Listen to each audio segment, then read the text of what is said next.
Hey everyone, welcome back to the Behavior Shift Show. Today, Ben and I are going to talk about something crucial for anybody who's setting big life changing goals: how to break those goals up into manageable steps.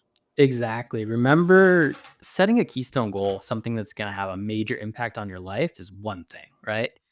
But then figuring out how to actually achieve it, that's where a lot of people get stuck. That's the hardest part.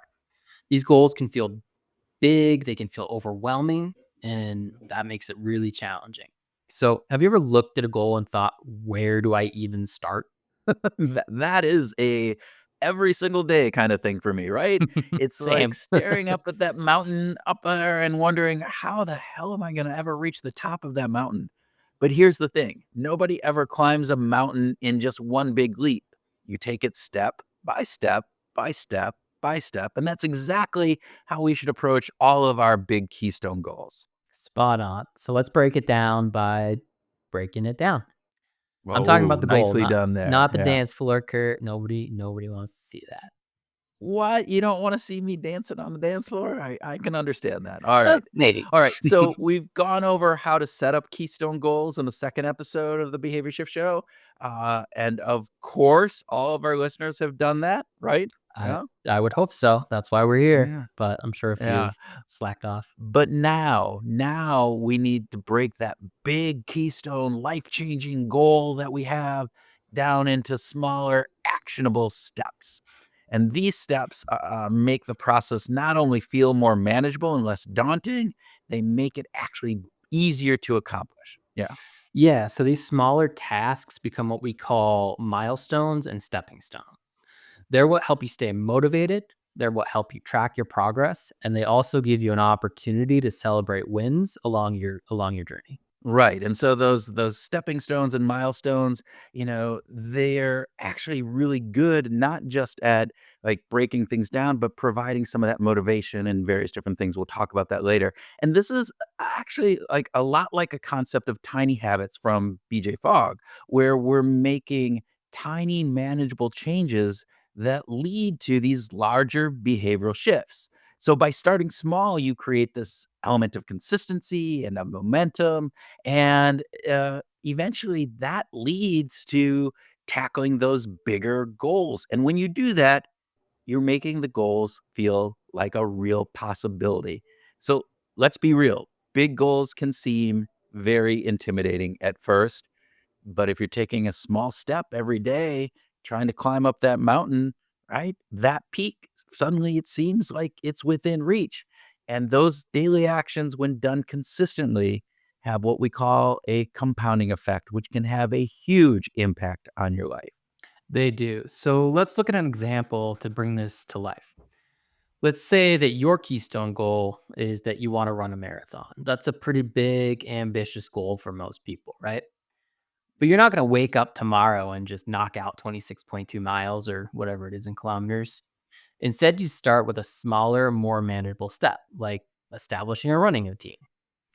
So maybe you map out a couple of easy routes near your house, or you go out and you find an accountability partner and you commit to running just 3 times a week. And so we call those smaller effort goals stepping stones.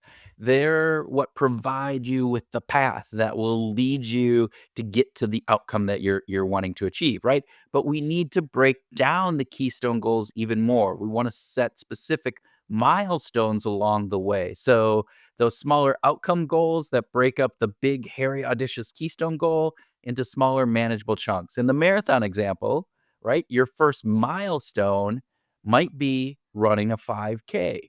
Another could be finishing a 10K. Each one is kind of like a checkpoint to say, am I achieving the goal? Am I moving in the right direction on the right time frame with the right type of elements? It's not just getting out and running every day, but now I have certain other smaller goals along the way, and that's going to help us keep that checkpoint and help us stay motivated on track. That's right. And when you hit these milestones, you're not just getting closer to your goal, you're actually building momentum, which makes it easier to tackle the next challenge. There are checkpoints along the way that drive incremental motivation. And it's a process that keeps you engaged and motivated to continue pushing forward towards that larger keystone goal.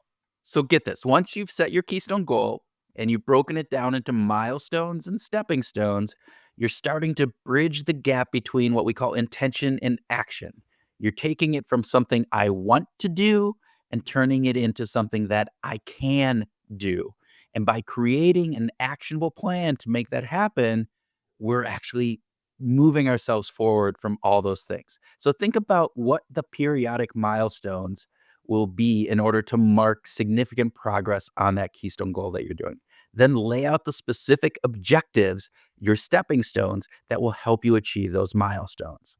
Yeah, and you might also want to ask yourself questions like, what challenges am I going to face along the way? What stepping stones will make this goal more manageable? What milestones will help me overcome the challenges that I might face? And once you've got that framework, you can start taking meaningful action towards those components. One big thing that we wanna really emphasize is don't forget that the journey is often just as important as the destination, and make sure that you are celebrating those milestones. Each one is a reminder that you're getting closer to achieving this big life goal that you have, and don't be afraid to give yourself a high five or a pat on the back, right? I can How do I do that? There we go. Yeah, yeah. Yeah, exactly. So if you're working on a big keystone goal, don't let it intimidate you. It's going to up front, but there's ways that you can break that down into an easier process to achieve. So break it down into smaller achievable steps, celebrate your process most importantly, and keep moving forward one step at a time. Start today, write that goal down and start laying out your milestones right now and you'll be setting yourself up on a path for success. Yeah, so start right now. Grab a pencil, grab a pen, grab a piece of paper. What is that? Take that keystone goal that you have, start breaking it down into those milestones and into the stepping stones to do that. So with that, that's it for today, folks. Remember, breaking down big goals is how you make them achievable. And don't forget, many of our behavior shift tools are designed to help guide you through this process. They're actually built for this very, very purpose. Give one a try. I don't think you'll regret it. And thank you for joining us. Keep taking those small steps towards your big dreams. And we'll see you on the next episode of Behavior Shift. Keep on shifting.